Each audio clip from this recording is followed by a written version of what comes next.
Shalom, je suis Kayla Sprague et bienvenue à cette édition spéciale de All Israel News.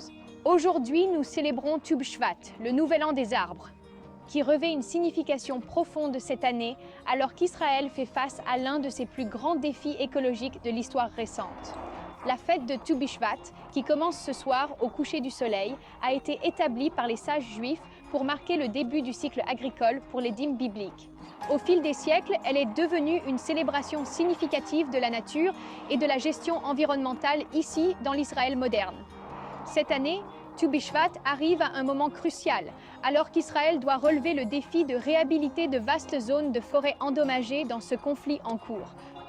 Environ 230 000 dunams, soit environ 23 000 hectares, de terres vertes ont été dévastées rien qu'au nord. Cela inclut 25 000 dunams gérés par le Fonds national juif Karen Kemet le-Yisraël, également connu sous le nom de KKL-JNF. Cette organisation, établie en 1901, a joué un rôle clé dans les efforts de reboisement d'Israël, ayant planté plus de 240 millions d'arbres et développé plus de 160 000 hectares de terre tout au long de l'histoire d'Israël. Le gouvernement israélien a approuvé un plan sans précédent de 15 milliards de shekels pour la réhabilitation et le développement du nord d'Israël. Les experts du KKL-JNF estiment qu'il pourrait falloir entre 5 et 7 ans pour restaurer ces forêts, certaines zones nécessitant jusqu'à 40 ans pour une récupération complète. Pourtant, même au milieu de ces défis, nous assistons à une détermination remarquable. Le KKL-JNF met en œuvre une stratégie de restauration complète en se concentrant d'abord sur la régénération naturelle puis en complétant par de nouvelles plantations là où c'est nécessaire.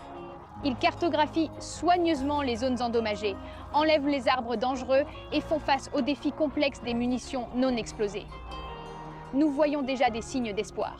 La récente réouverture de la réserve naturelle de la vallée d'Oula, cruciale pour la migration des oiseaux, symbolise la résilience de la nature et notre engagement envers la restauration. Ce Tu B'Shvat, bien que différent des années précédentes, pourrait être l'un des plus significatifs de l'histoire récente d'Israël.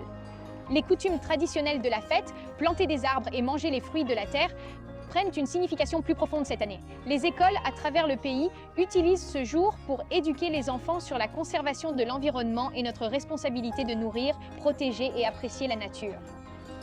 Bien que Tu B'Shvat ait été établi par des sages plutôt qu'à l'époque biblique, nous, en tant que croyants, pouvons trouver un sens profond dans la célébration de l'abondance de cette terre. Après tout, lorsque Dieu a promis cette terre à ses enfants, il a spécifiquement souligné sa richesse agricole. Comme il est écrit dans Deutéronome 8, 7 à 8, « Car l'Éternel, ton Dieu, va te faire entrer dans un bon pays, pays de cours d'eau, de sources et de lacs qui jaillissent dans les vallées et dans les montagnes, pays de froment, d'orge, de vignes, de figuiers et de grenadiers, pays d'oliviers et de miel. » Pour All Israel News, je suis Kayla Sprague.